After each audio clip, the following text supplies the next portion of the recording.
Hi, I'm Chamar Griffith, codename Comic Shams. And I'm Andrew Tejada, codename Arate. I'm a blur with a love for artwork and comics and animation. And I'm a writer in Blurred with a love for pretty much the same things. We grew up together and spent much of our formative years watching and talking about DC superhero shows and content. In fact, we still do. Every episode, we will discuss a DC production, compare it to its original source material, and share our thoughts on the adaptation. We've enjoyed our conversations these past couple of decades, and we think you will too. This month, we're checking out New Earths as we hop across the DC verse on yet another DC animated podcast, part of the Forgotten Entertainment family.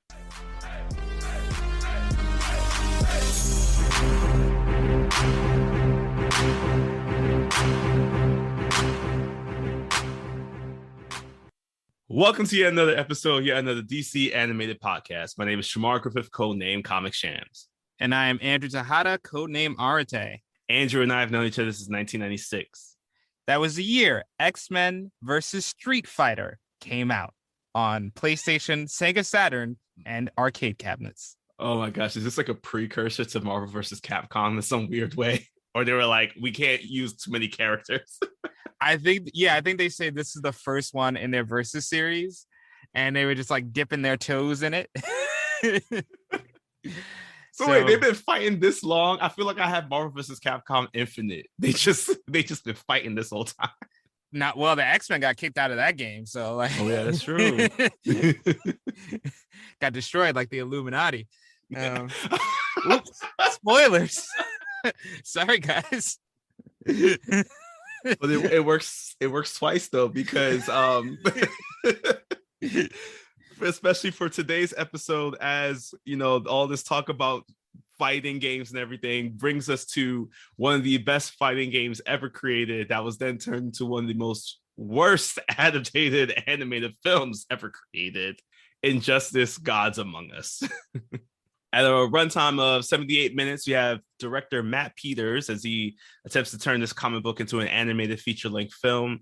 Animation was done by DC Entertainment and Warner Brothers, and it is based off, once again, the game turned comic book, or vice versa, depending on how you look at it, from NetherRealm Studios, as we see today an all-out brawl between the Justice League. And we're not talking about Warner Brothers Multiverse versus this is the original. Yeah, no little Teen Titans here. It's all grown-ups, all fighting for reasons that are going to be thin. And before we move forward, just going to say this movie is rated R, so we're going to be talking that adult content. But again, we have talked about adult content. We're just going to talk about it to the sense of there's a lot of blood, y'all. There's so much blood. Yes, let's push that R rating. Let's go. So we got some really brand new voices for our film here. Starting off at first, he was Green Arrow in the Smallville era. Then he went to becoming, shout out to, I guess, like my old West Indian family here. He was Adam Newman on The Young and the Restless. Mm-hmm. And now wrapping up his critically acclaimed show, This Is Us, we have Justin Hartley, who is voicing Superman today in our Justice film. Next up, he didn't say much in the MCU, but today Anson Mount gives a mind-blowing performance as Batman with way more lines than he's ever gotten in the MCU. He's allowed to talk here. Next up, she is the voice of Korra from the Avatar Legend of Korra series. She proves that once again she can truly give life to any fierce warrior, as we have Janet Varney, who's voicing Wonder Woman. Then we got the voice of Steven Universe. This is really kind of funny here. Zach Callison brings forward that teenage angst once again as Damian Wayne Robin. That's why he sounded so damn familiar. There was no Garnet in this film, unfortunately. Damn. Could have saved a lot of lives. Next up, Jillian Jacobs joins the community of heroes here as Harley Quinn. Next, we have from Sasuke to Ben 10 and now voicing Peter Parker Spider-Man on the PS Sony PlayStation game that I probably played so many times. Yuri Lowenthal, he is here. He is also voicing the Flash, Mirror Master, and Shazam. Nice. Yeah, that's some good flexibility. Luckily, He doesn't have to do all of those for too long. All right, and then wrapping it up, we got her resume is too long just to list it out here. We have Laura Bailey, who's voicing Lois Lane. Andrew, you might really like this one because I've noticed this about you from this podcast now. For Friday Night Lights, Billy Riggins, who you may know as Derek Phillips, is here voicing Nightwing. Hey, I love it. I love to see it. You know, sometimes you got to go beyond football and be a hero. Yeah, it's just, and we'll may see if he actually does catch anything in this film. Except else. And then finally, we got Brandon Michael Hall, who voices Cyborg, and Princess Tiana, Anika Noni Rose, voices Catwoman. So this is to show everyone out there that Catwoman can be melanated, y'all. So let's just stop saying that Catwoman has to look a certain way. If you like Batman 2022, shut up. Yeah. All right, so that's the cast list. Now it's time. We have listed out all of our fighters for this film. It's time to go. Let's get ready to rumble.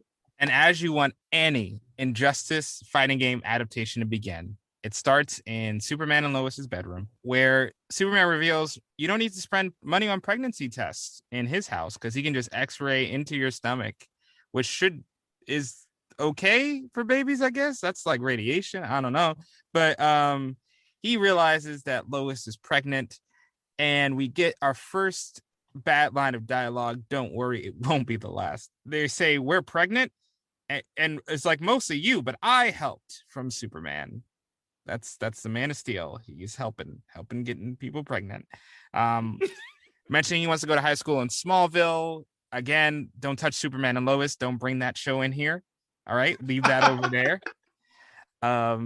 But all the planning for the future is interrupted because Superman has to race off and help Batman, who is in Metropolis for some reason. As you mentioned, if Superman and Lois being in bed together wasn't already making this movie rated R, this is probably where it starts becoming rated R, where Batman is definitely killing people. I don't care what anybody says. A lot of these shots look like they could take somebody out 3 times. So Batman is killing people up in Metropolis, even though they are getting back up to throw guns and whatnot at him. And Superman flies in just in time to stop Batman from getting shot. This is when Batman throws a batarang at a dude's head. Fortunately for this dude, apparently it was the blunt force trauma batarang instead of the dagger batarang.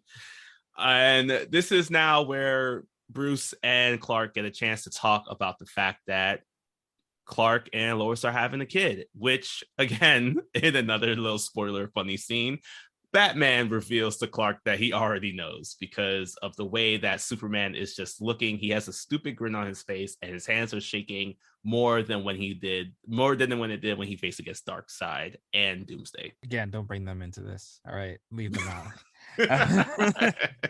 But so as Batman is there, he reveals that he is only in Metropolis to catch the Joker, who is running around for some reason. He asks Superman to bring all the criminals to jail, and Batman disappears. But I personally like to believe, since this is Superman we're talking about, who can see and react at super speeds, Batman's just hiding behind a car.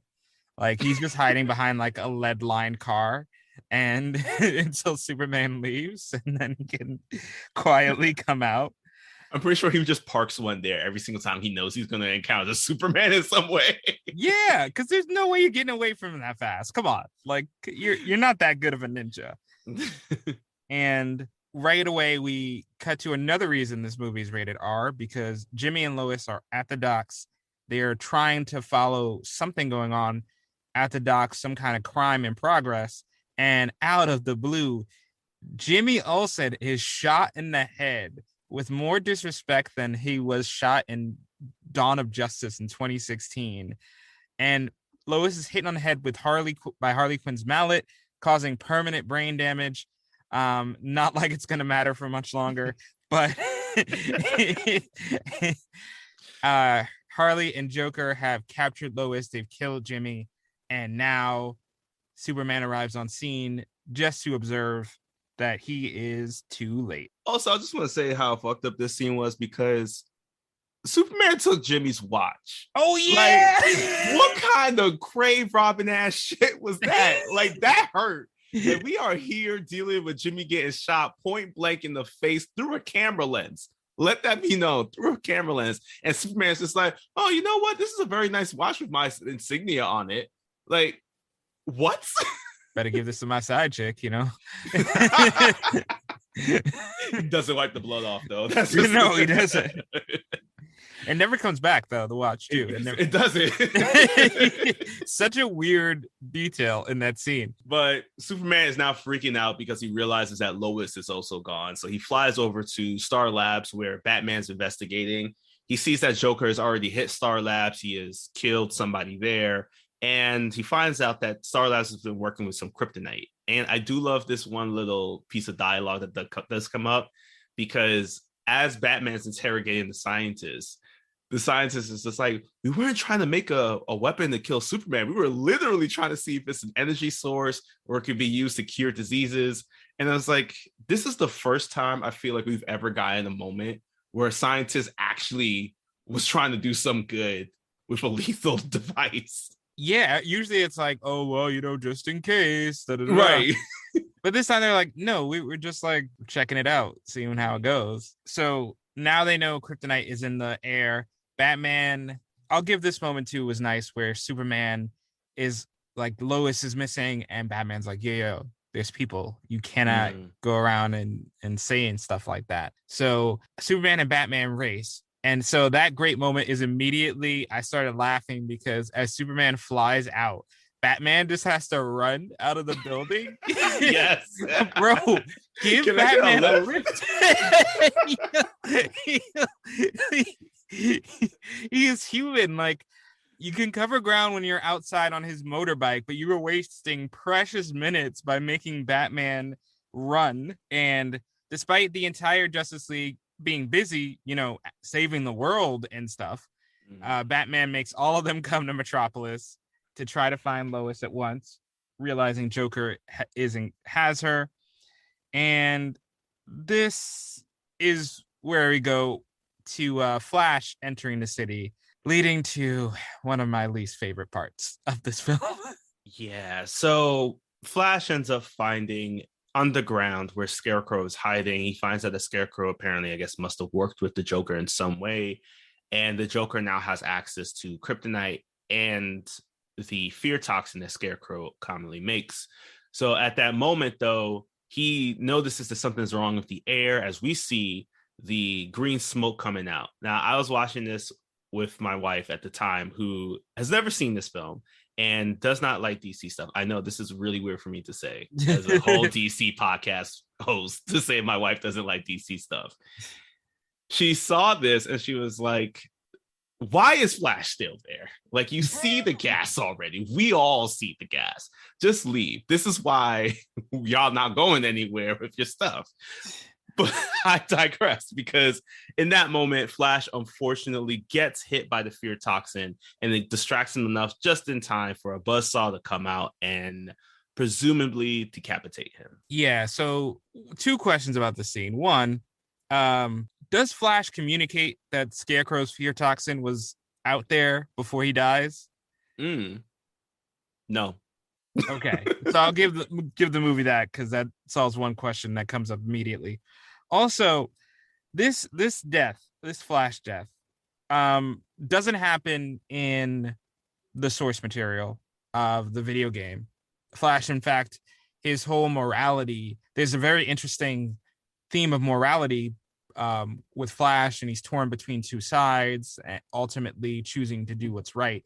So it's very interesting. They cut that here, so in favor of cutting Flash in half, and that cut too deep, bro. Yeah. Sorry, I couldn't go halfway on this one. But they do this death, and as a spoiler, it is never brought up again. Flash's death is never acknowledged. It never hits anyone. His death is pushed aside for all these other incidents that happen in the movie. So even as a shock value moment to say, like, anybody can die, at least have it have some impact, because otherwise it just feels cheap. And it did feel cheap that you make Flash unable to move and then he dies and no one cares. We're not even after the first 15 minutes, I don't think, of the movie. Word, we're not.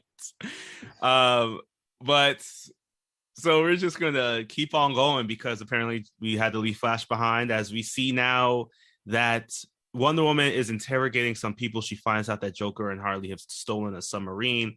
Superman hears the report, so he actually goes out and finds the submarine underwater and legit goes underneath it and brings it back up to the surface, breaks through the door, and then again, this is another issue that I had that was pointed out. There's all this green gas floating around him, and if nothing triggers to him to just say that what is going on here, because as he goes through, he immediately ingests all this green gas. As a viewer, you can put two and two together at this point. And as he's going through, he finally finds Harley and Joker.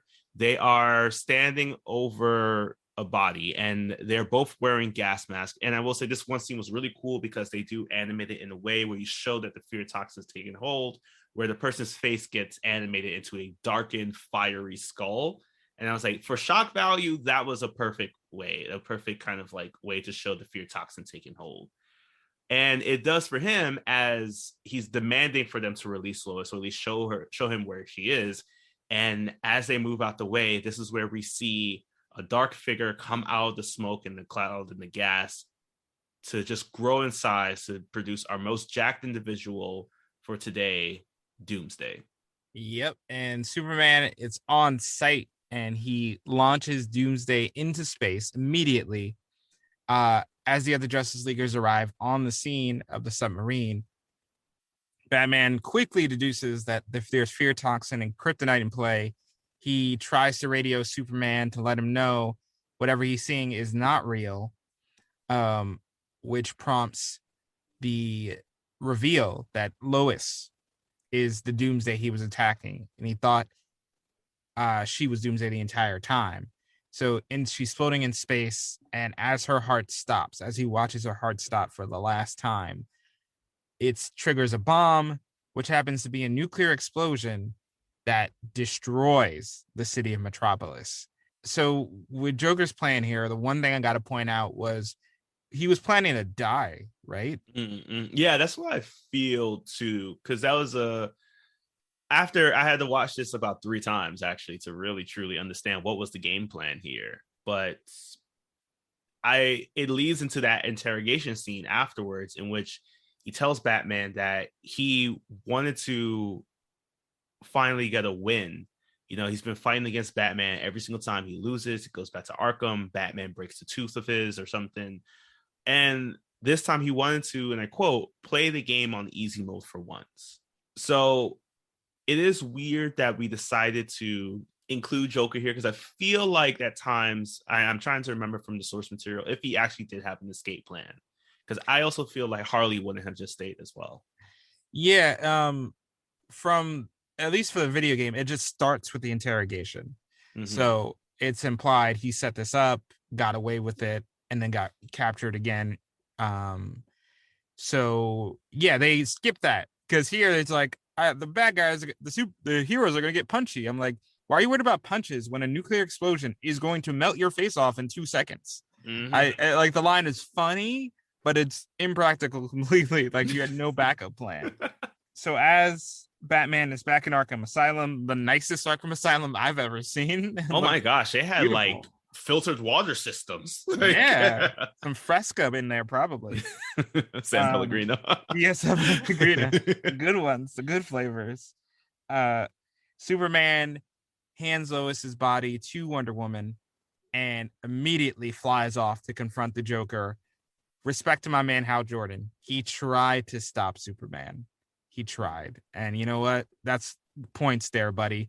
But Superman immediately takes his ring of power, just takes it. I guess he doesn't destroy it. He just takes it and then flies to Arkham Asylum. So now Batman and Joker having this really great debate about what's going to happen to Superman after the fact. Batman clearly has a lot of faith in his friend. He's saying that this won't corrupt him. He'll move on. He'll continue the good fight. And it is calling out to, I guess, what Batman has done for himself. Like at this point, we're assuming that Batman has gone through a ton of the same things we've already experienced for him already. Death of his parents, death of Jason Todd, all that kind of stuff. But Joker's like, y'all are different. This could be the breaking point. This could be the moment where he turns from awesome hero to destructive god. And that destruction just echoes out and rumbles through the walls as Superman makes his way over at blinding speed, breaks through in a very nice animated panel shot from the comic itself as his eyes are glowing red and Batman's looking in fear as Joker is cackling from, again, I guess, being right here. And at that moment, Superman, hearing Joker's laughter, speeds towards him, taking his hand and plunges it straight into his chest so that all we see is just Superman holding on to Joker as his hand is exiting out from his back. And Joker says the one line that I did like. I did like this line because I thought it was like a really good wrap up on Joker's story. Where after he gets punched, he tells Superman, "Now that's a punchline." Nice. It's nice to have fun with your own death, you know? Right? Yeah. Really If I'm gonna go appreciate- out, I'm going out with a joke. Yeah, exactly. Like let that land. From here, we're prompted to cut to reactions across the world about Superman's killing, which leads to a scene that gets fun, but a little bizarre when you think about it. So Harley is in a police car, traveling when she hears the news of Joker's death. She escapes the police car and runs into Green Arrow. Was Harley going somewhere that wasn't Arkham Asylum? Yeah, this was. I'm trying to remember For some the name reason. of it. Yeah. It was weird. I feel like there isn't a men's and women's wing in Arkham Asylum. You go there, you're going there. And they established that later, too. Right. So maybe they wanted to put them in separate prisons. I felt like that deserves some kind of explanation. But in any case, Green Arrow, this happens when you put too many details in the movie. You know, you didn't have to answer these questions before. Green Arrow captures Harley for her safety because he deduces Superman will probably kill Harley next if he knows where she is. So he takes Harley out of the equation, store her somewhere. And meanwhile, Superman is up there in the Watchtower with Wonder Woman and Batman as his angel and demon. And, you know, Wonder Woman's basically like, yes, let's do it. Let's go. And of course, Batman is the moral compass, saying we have to follow the laws, which I immediately was like, laws, Batman? You talking about following laws? Use a whole vigilante. The way you have basically made the jobs of the GCPD so much harder since you started. Chain of evidence, Batman. Come on. And as Superman, he's still distraught at this point. My boy got this like 6 o'clock shadow on his face. And he decides that he's going to go forward and speak his truth at the UN. At the UN, he tells the entire world that he is Superman, Kal-El, Clark Kent, that he's been working at the Daily Planet this entire time. And now he's saying that he wants to put an end to all things that could be hurting the innocent people out there, because he recognizes how many people have died. I think it was about millions of people died from the explosion that took out Metropolis. So he was like, no more. If you are causing any wars, if you're harming anybody in any way, shape, or form, he will personally come to your house and set you straight. And this is where I felt at this moment the movie very much kind of like showed the darker side of Superman 4, The Quest for Peace. Oh, yeah. Because he was not playing games as he decides to go through and take down the Bialian president from his dictatorship. And there's just scene after scene of even Wonder Woman helping alongside him, showing that they are working together to help clean up the world. But we have like Batman and Green Arrow, who are in their own separate spaces, are realizing that maybe this is just too far. They are enacting, Superman and Wonder Woman are enacting their will on society when people should be allowed to be themselves and do their own thing. Yeah, and they're not like they are not setting up anything to replace those governments. They're just like killing the dictators and letting like the government like, yo, that's gonna cause so many more human rights violations, Superman, but whatever. So yeah, this sparks a bigger debate about with the rest of the Justice League about where should they draw the lines. And the best dialogue of this scene, it comes from Aquaman, who says, I am a kingdom. Like, I'm not going to submit to somebody else's rule. That's not how I rule my people. I'm not going to expect other people to do that. Plastic Man gets another great monologue where he says, I needed second, third chances before I became a hero. So if we just punish people and kill people for transgressing, then where do we stop? Where do we draw the line? And it prompts the lanterns to get called off planet. Shazam, speaking for every magical hero, including Constantine, I guess, is like, nah, we ain't doing it. And this scene, I really wanted to like more. The problem is there are no compelling arguments from the other side.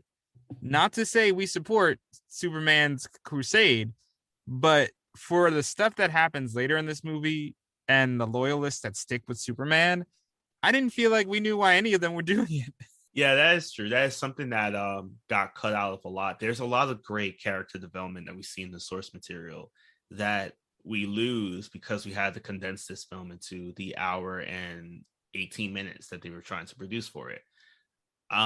But it's something that I wish that maybe we did get to see more of, which I'm actually going to talk about in my whole assessment of the film. But to move things along, next thing we had going on is just this drone strike where, again, it's like the Superman regime is teaming up to make sure that the world is safe. And because the US government sends off this missile to take out one of their most wanted lists, Superman intervenes. And this is what causes the US government to jump in, showing that, again, that level of retaliation. And they do so, the US government decides to take down Superman by, well, going to Smallville and kidnapping Paul Kent. And as Batman will tell the president later, you do not mess with a man's parents, because Superman sends his new squad, which consists of Wonder Woman, Hawkman, and Cyborg, after the perpetrator, which was Mirror Master. And in a cool scene, I got to give it to him. Mirror Master, when they walk in, it looks like they're talking to him in this bar, but he's actually already in the mirror. And he says, what are you going to do? Can't touch me in the mirror. So Raven pulls a multiverse of madness, sneaks in the mirror dimension, and pushes Mirror Master out far enough so that if Wonder Woman shatters his mirror, he instantly dies. So this, I think, is in line with something Wonder Woman would do on a normal day. So I like this scene. I like Raven and Wonder Woman teaming up, even though Raven will never show up again in this movie. So they get the location, and Superman presumably off screen rescues his father. They feel like they didn't need to show you that. So now that Superman's father can't be used as leverage, Batman is in his cave planning his next move because he didn't help. He didn't want to help.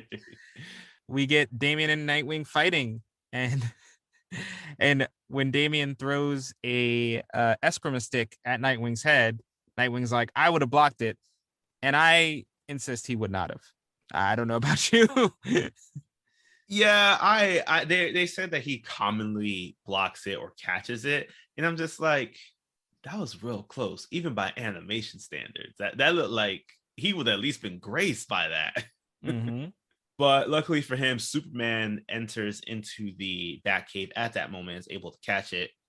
And Nightwing, I do really like the scene because Nightwing, before anything else, before telling Damian, let's give Bruce and Clark their space, or telling Damian that he needs to watch his footwork, he looks over at Superman and asks him, are you okay? Like, we're just going to put everything to the side. I know we're on different sides of this whole thing right now. You're doing a lot of shit that I'm not liking, but I'm going to check in with you and ask, are you okay? And I love that happened because it's a very Nightwing Dick Grayson move to do. So I appreciate that happened as Nightwing and Damian leave.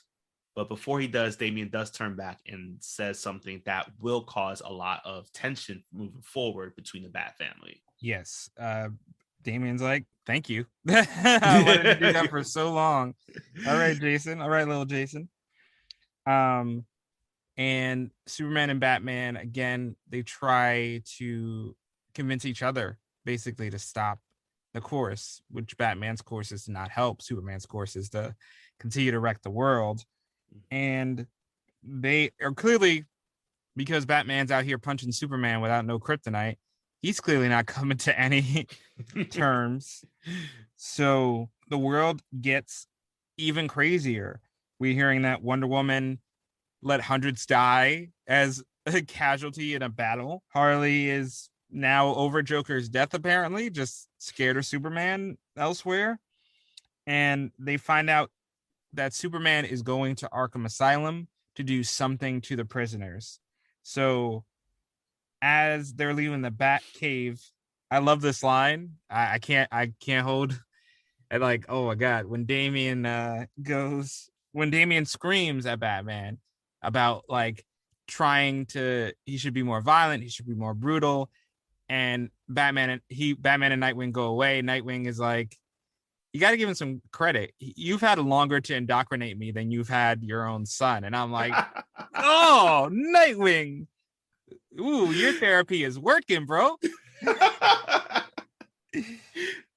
I almost thought you were going to also, because like I love that scene too, because it does lead to some great dialogue. But right before that too, as Damien is telling them that like we should just let Arkham burn, Nightwing drops this, "You're 13. How are you the darkest thing in this cave?" Yeah. Oh God, Nightwing is just a shining beacon. Glad he's not going anywhere. Yeah. So now we have everybody racing to the asylum. Green Arrow's in the Arrowmobile that we all know and love. Where did that even come from? He rides motorcycles normally. Like, what the hell? And they arrive at the asylum, and it's revealed that Superman wants to use a special boom tube to send prisoners to a more secure facility than Arkham. No due process, nothing. And he starts with Zaz, Mad Hatter, and the Riddler. Bane is right there. Poison Ivy. Killer Croc. I feel like Killer Croc has killed many people. Hell, Calendar Man. Yeah. Solomon Grundy. I was like, why did you start with Zaz? Bro, you're Superman. And Batman shows up right as the time Harley does. Harley lets everybody out of their prison cells. Luckily in Arkham, you can keep your mask if it's aesthetically pleasing. So Bane and Deadshot are in their masks right now, ready to fight. And an all-out brawl ensues. And this is one of many times during the film where everybody does put their differences aside for the sake of the quote-unquote greater good here. So now the Batman team and the Superman team have teamed up to take down everyone. Damien has also switched sides at this point. He actually let Superman and his team know that Batman was on the way. And Solomon Grundy didn't like that. So he gave him a stern talking to as he grabbed him by the head, which causes Superman to get worried that Damien's about to get killed as he decides to fly off towards Solomon Grundy, laser off his hand. And then Nightwing comes over to help Damien out. But as everyone keeps fighting, Nightwing notices that Damien's going a little too far. He is beating up Riddler while Riddler is basically saying that he gives up. He's saying that like he doesn't want to be a part of this anymore. But Damien has now lost it at this point. And as Nightwing tries to tell him to just chill out, Damien throws the Screamer Stick at Nightwing once again, just like how they did in the sparring session. But this time it connects. It connects hard 3 times back to back, as we saw in multiple times, to show that yes, Nightwing was hit in the temple with the Screamer Stick, knocking him unconscious for what we thought at first. Yeah, but this boy's dead. No sugarcoating it. He's dead, and his death prompts Superman to rip Solomon Grundy in half. Don't know if that kills him because it's Solomon Grundy, but whatever. It's visually effective. Mm-hmm. And Then Superman also uses this move where he punches the floor and then everybody scatters and they go back to their cells. My bro, you didn't want to start with that shit at the beginning of the battle? That was always an option. Why were you fighting them one by one? What?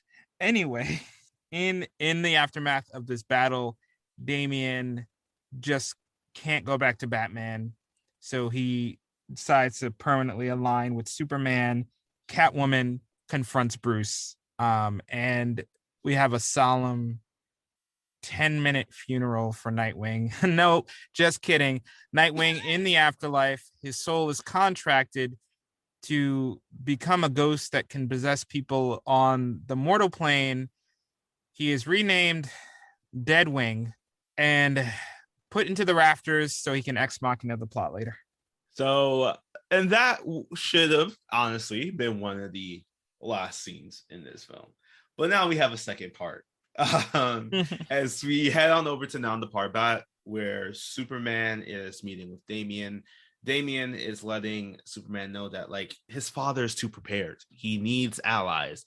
And we have the greatest ally of all, apparently, with Ra's al Ghul coming through, telling Superman that, you know what? I like the way you do your police state work. It's a very nice police state. So Damian continues to try to bring in two of them together, trying to be the ultimate connector.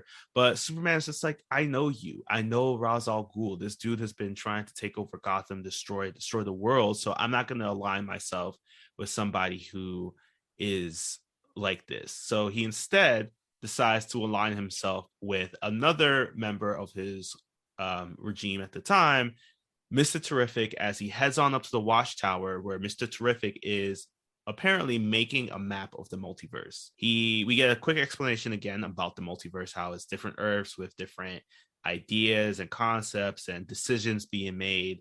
But Superman has no time for the map, as he wants to engage in a conversation about creating more of the iconic T-spheres that Mr. Terrific has in order to get rid of guns.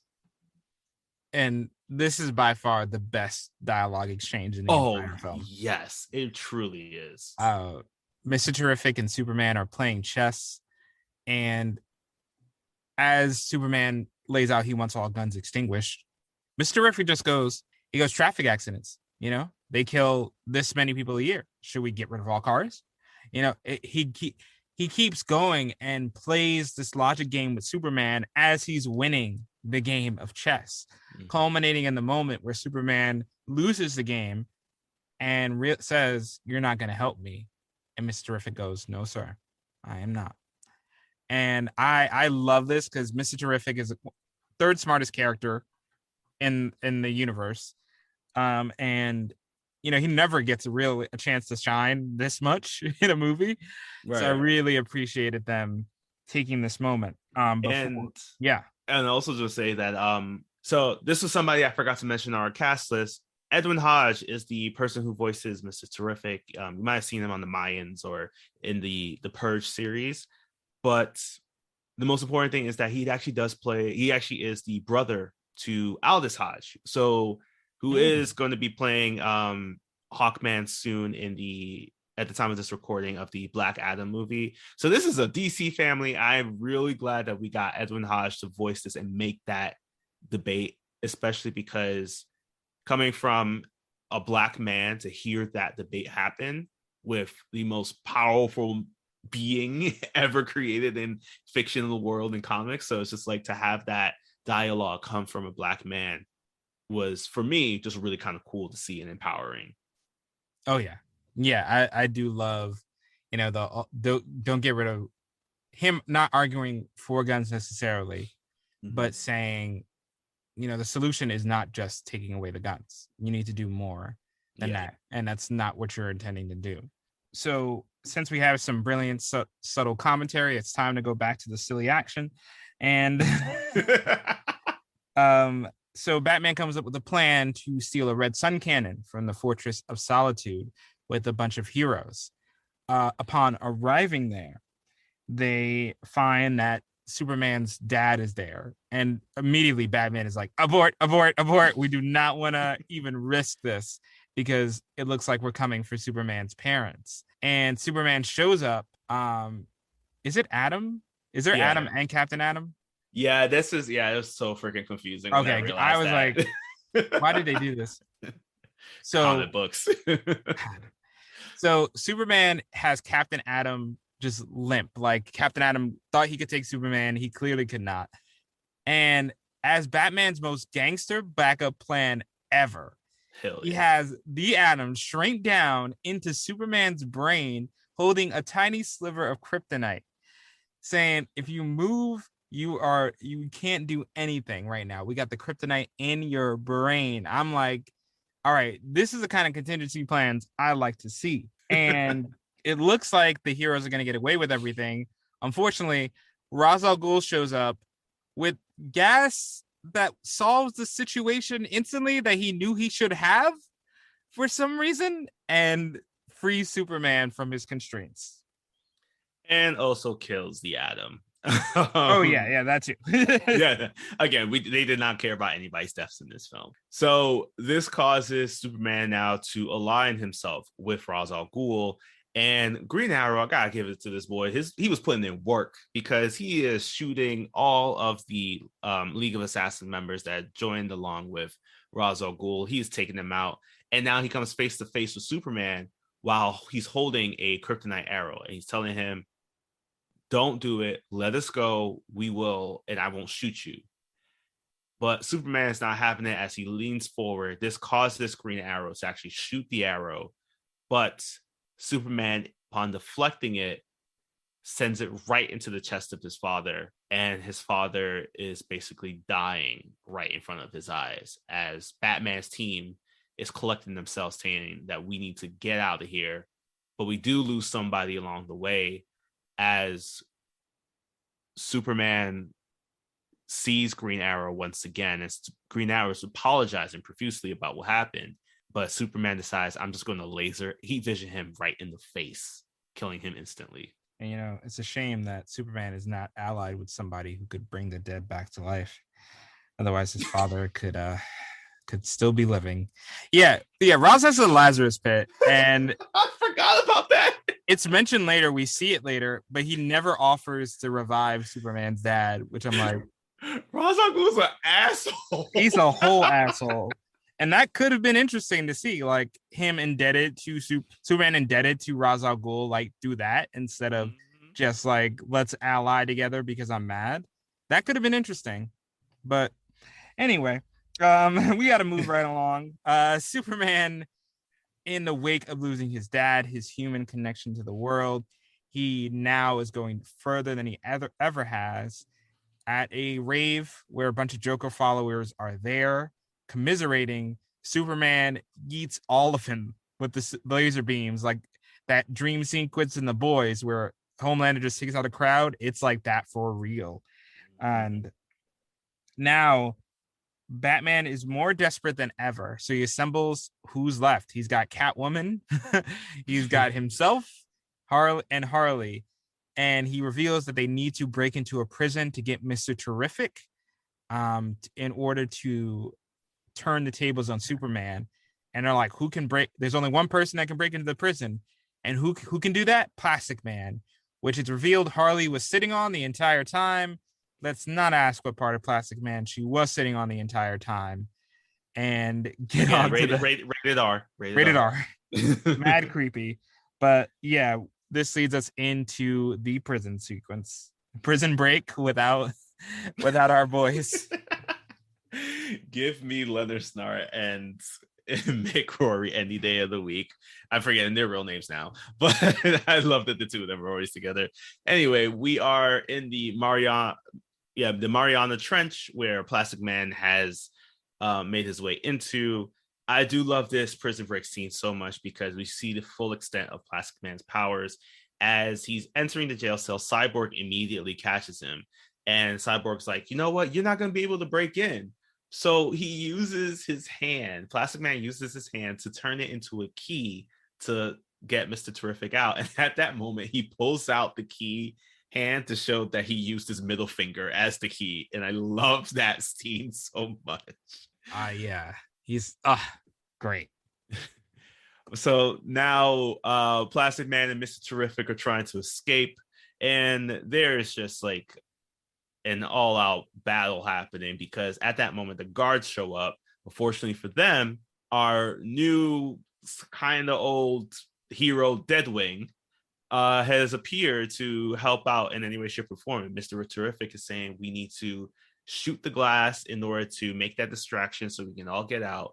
So Deadwing possesses the body of one of the guards, forcing him to shoot the glass, causing all the water to come in. Yeah, so if you've got Deadwing was in the plot like we did, it might be a little jarring. And also, I don't know how they would have escaped without this Ex Machina.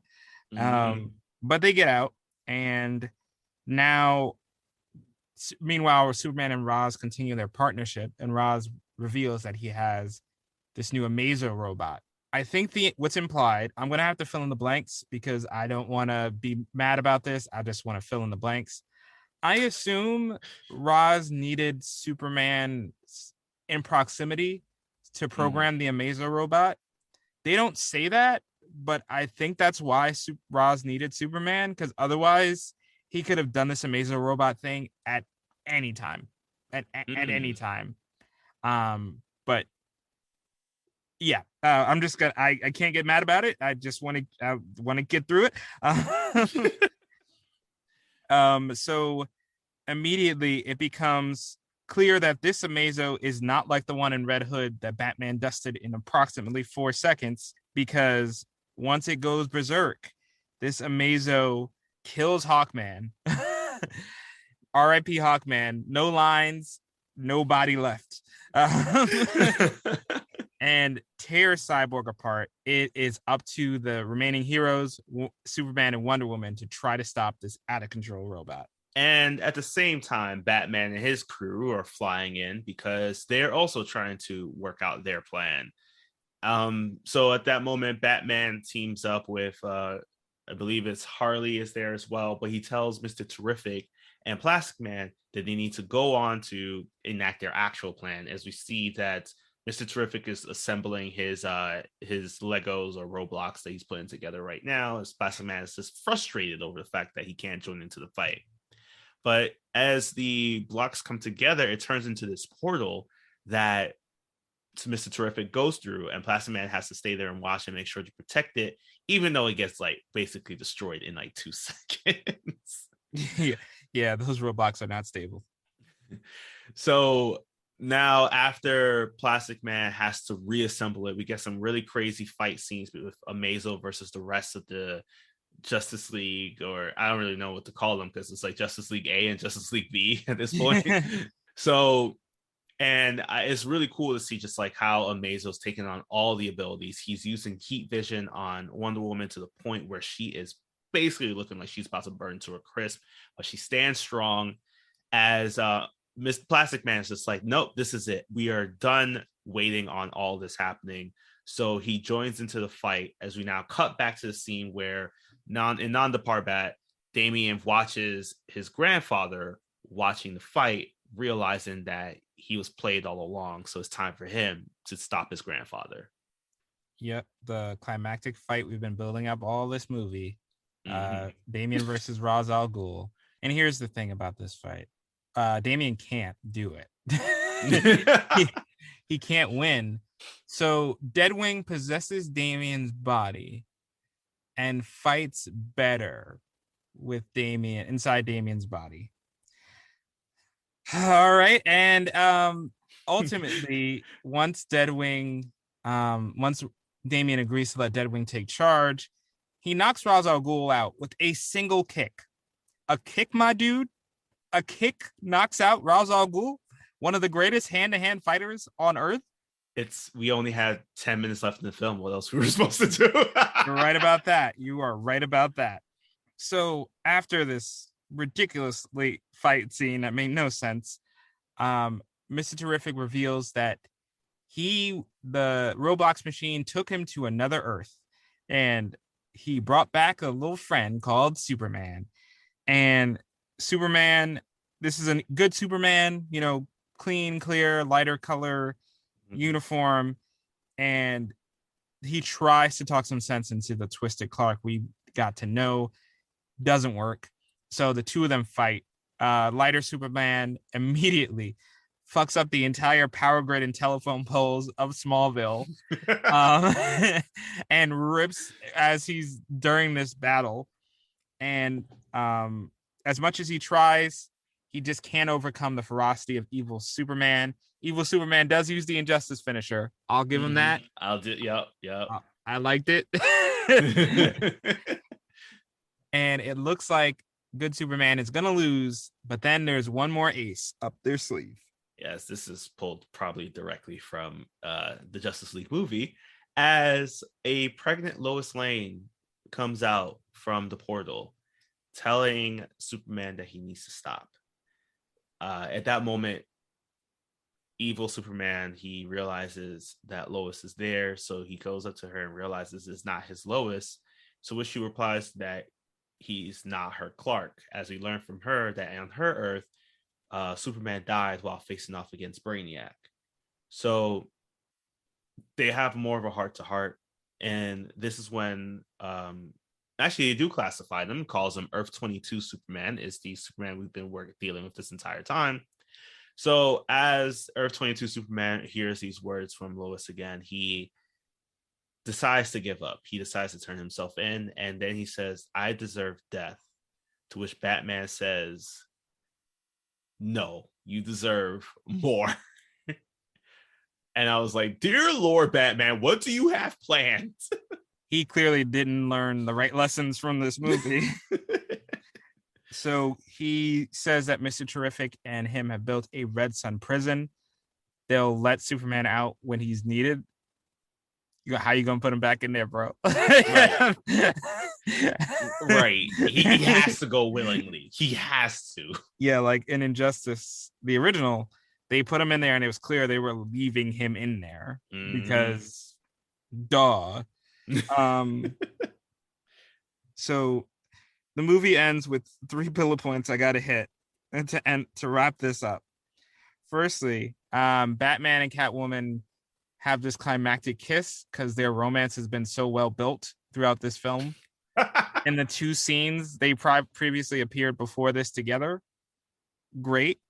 2, Mr. Terrific talks really fast when he visits other universes because he was able to explain the entire situation to a Clark and Lois respectively in record time. From 2 different universes now. In 2 different universes. Pretty impressive. And 3, and most importantly, if the plan from the jump was just to get pregnant Lois, why the hell did they bring in Superman to get his ass beat? He ain't deserved that. He ain't deserved to be traveling around like that. That's messed up. That was clearly not the plan A, but they brought him here just to get his ass beat, which I think is hilarious, but also that's messed up for making them do that.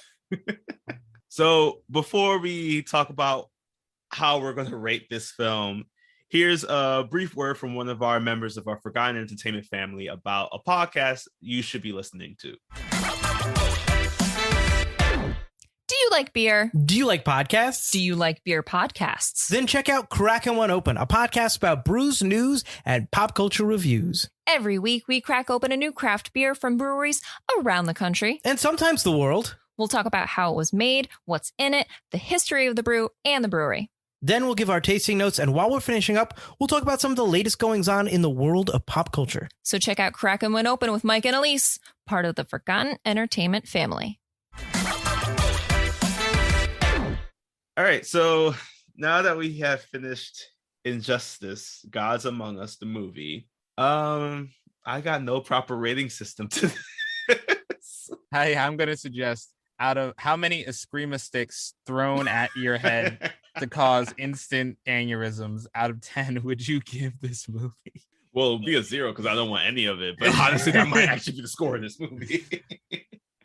No, but in all seriousness, I have to give this movie a 5.5. This may be high. I'm mainly because again, I had to watch it through about 3 times. So I started trying to pick up on the little things that they tried to do. A 5.5 because everything up to the scene where Bruce and Catwoman are in the Batcave together and she is consoling him was pretty perfect. Like I would have enjoyed this film if it even if it ended on that note.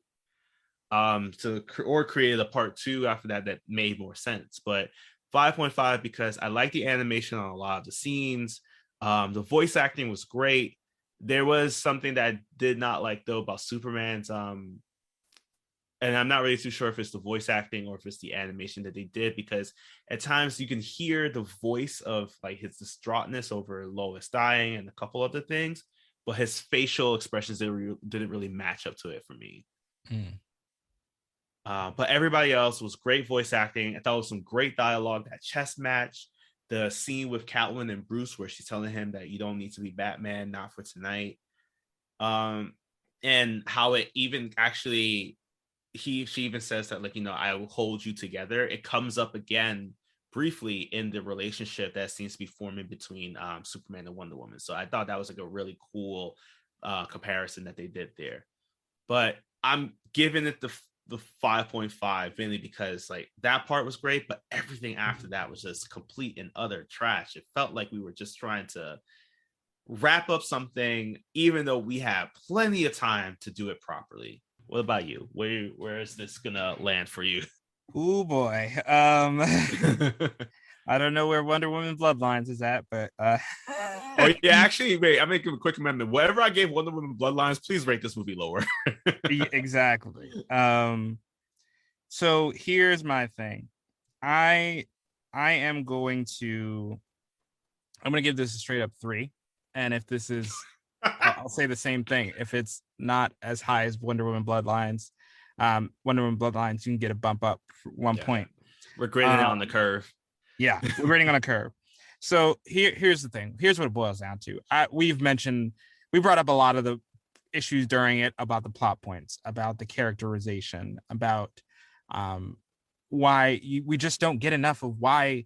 I do not understand in this movie why Cyborg is siding with Superman. And that is critical for him to function in the plot. I don't understand why he's doing it. But I think it all can be summed up here. If you look in the average play time for the Injustice Gods Among Us video game, it will take you 5 hours to get through it. The main story. That's how long you spend with the characters, and you spend time with characters from 2 different universes trying to save this universe from the hellscape it had become. They cut out almost all of the multiverse stuff from this movie. Yep. So what you get is one world, and in even though they had all the time to develop one world, they didn't land. None of the emotional stakes landed. Nothing. It didn't matter that Flash died. Nightwing's death was... Oh, right. He died. Yeah, Flash died. Hawkman and Cyborg's death were gruesome, but again, those deaths didn't matter for anything. And there's a point where nothing... If you look at any of the character motivations of this movie, outside of Batman and Superman's, almost none of them make sense. As a small example, where is the prison that they break out Mr. Terrific in? So this is another question that I had too, because it was like in the comics, this prison is basically supposed to be in Atlantis, where at that time Superman and Aquaman would have reconciled in some way, shape, or form. But the fact that they just jump to the fact where it's just like Aquaman has his words against Superman, and then they jump to this like, well, they're basically using a location, Aquaman's like whole kingdom, to house all these criminals. That was a very big missing plot point that I felt does not make any sense in our film here. Huge. Because the last time we saw Aquaman there, he just said, I'm leaving the Justice League because I don't agree with your methods. And we don't see any evidence that he changed his mind at any point. And I think, normally I don't advocate for 2-part DC movies.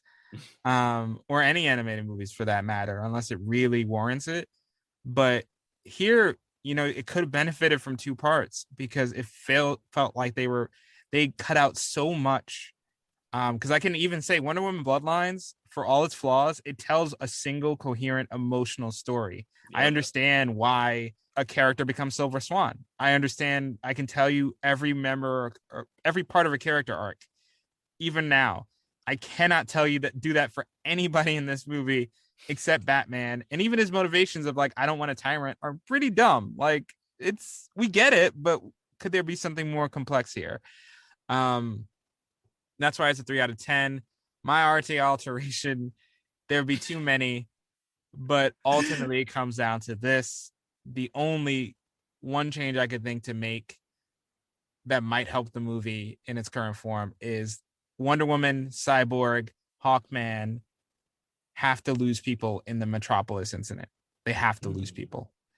And that again, it needs to be much more fleshed out than that. But I think if we at least see why those three are doing it and maybe how they could convince other people, it could work. But it'd be putting a Band-Aid on a arrow wound after he got lasered to death, because it's not going to help that much.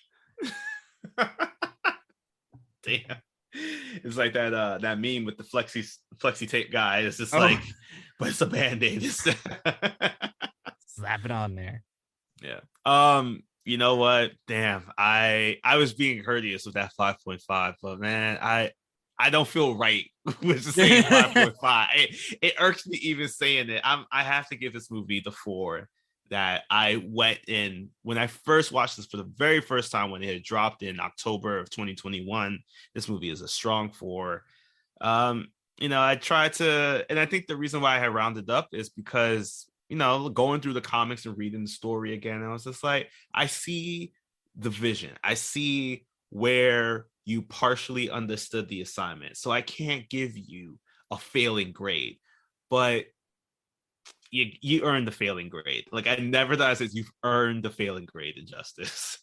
And speaking of comics, it's time for that comic book knowledge as we're going through the entire Injustice series, but very, very, very quickly, because dear Lord, this thing just wrapped up after starting in 2013. It is just wrapped up in about 2021, 2022. So there's too much to go through. So I would just recommend, if you're really interested, please pick it up. Please pick up the comic. Please pick up the game. Don't pick up this movie. So we're starting off with the Injustice Part 1. There are 2 parts now because of the fact that we had that second game. So Injustice 1 first started in January of 2013 by Tom Taylor and Brian Buccellato. Brian Buccellato. It originally was released as a prequel series to the events of the April 2013 game of the same name. So if you haven't played the game, 1, why haven't you? Because it's freaking amazing. Mm-hmm. And 2, the story of the game is we pick up where Joker has taken a bomb and is planning to release it in Metropolis. And our heroes join in just in time. They band together just in time to stop him. But as they're reaching forward to stop him from pressing the trigger, they're immediately transported to our Earth pier of the Injustice world. So it is in the game, we get a chance to play as the characters in Mortal Kombat style fight scenes where they are going through the story of learning about the regime that Superman has put together in this police state that he's organized, all because of the fact that Lois Lane died, again, because of the Joker's bomb that went off in their world.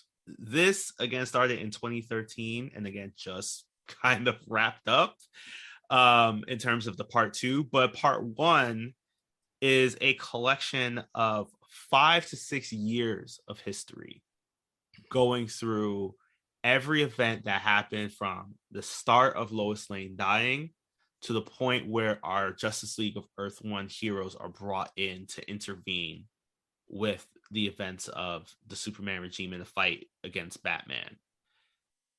That collects 68 total comics. There are 68 comics that serve as the prequel to the Injustice game, and they took all 68 of those comics to turn it into a 78-minute film. Well, I can see where they lost some things. Honestly, this is the reason why I would have preferred if this was a series in some way, shape, or form. Because that whole scene with Batman and Catwoman coming together, that was a nice little maybe like a episode 3 in a 8-part series or something like that. But the main difference is, just because it does leap around a lot, I'll focus in on the first collective volume of it, because it does take on most of that story. We do see Superman losing Lois Lane in the same way. We do know that Joker was a part of it. Harley was a part of it. Flash doesn't die. That was the main thing. As we mentioned, Flash had that big morality moment as he's going through as a part of Superman's regime. So, but the main differences that we saw was, one, Nightwing's death. He did die, but the way he died made more sense. Oh, good. So, same thing happens. They're stopping the assault on Arkham. And this is when Damian throws the screaming stick at Nightwing's head, causing him to fall over a balcony to then land on a rock that was somehow, some way, was positioned well enough to make him crack his neck. That $1 million baby rock. Yeah, so it is a little more Final Destination style, I guess, than this, but at least it made more sense than what we saw in our film here.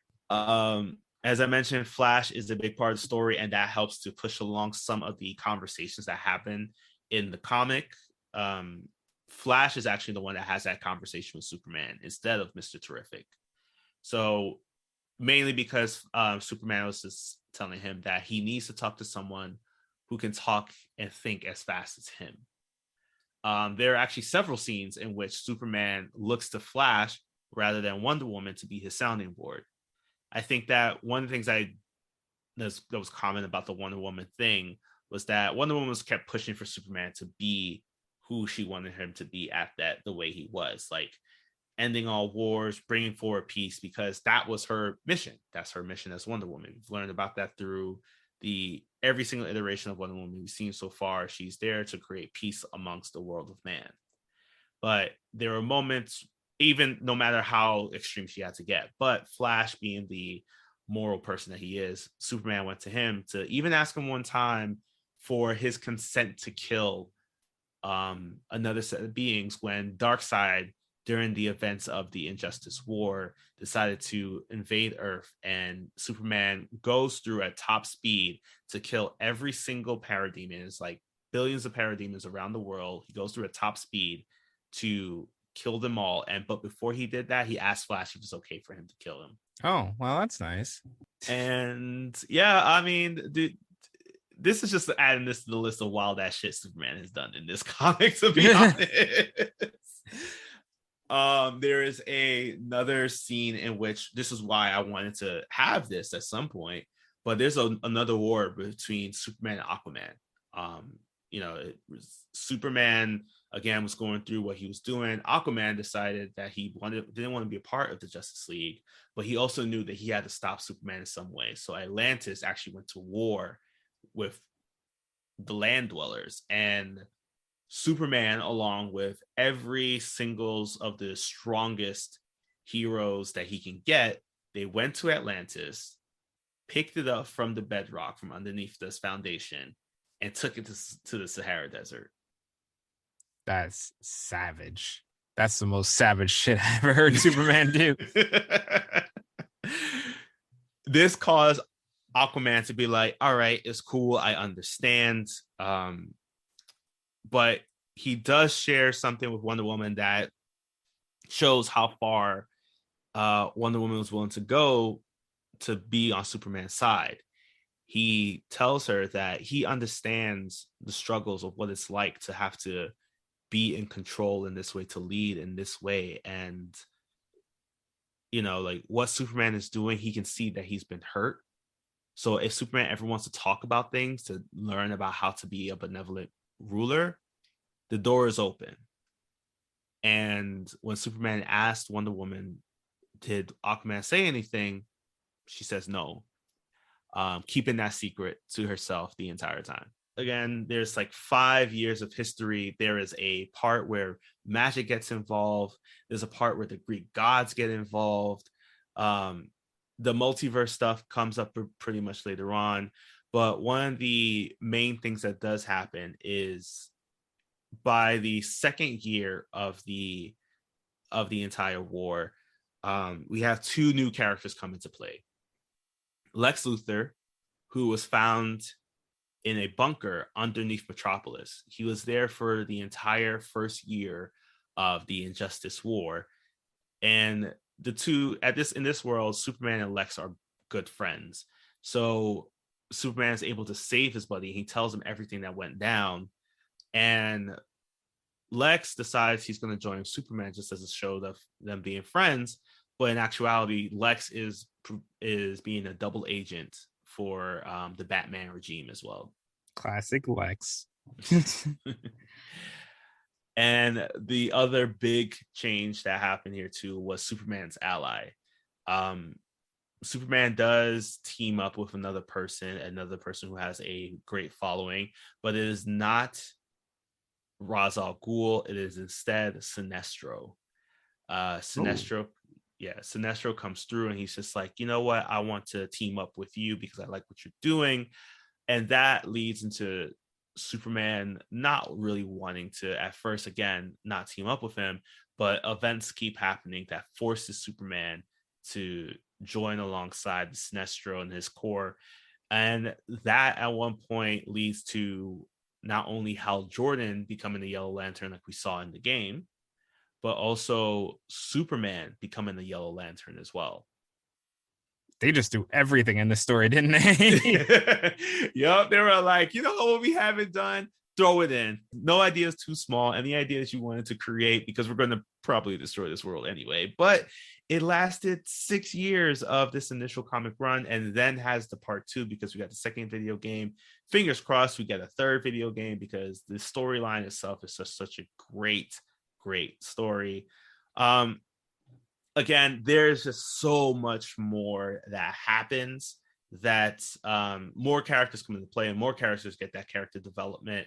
So honestly, save yourself from watching this movie. I would even suggest watching the cutscenes or play the game over again. This is because, and most importantly, read the comics, because with 68 comics, you're going to have a good time reading these. When I went through them again, I was just like, damn, this is some wild ass shit Superman out here doing. Mm-hmm. I agree. I would recommend either watching a cutscene compilation on YouTube, or if you like an evil Superman narrative, The Boys, Invincible, Brightburn, they're all there for you.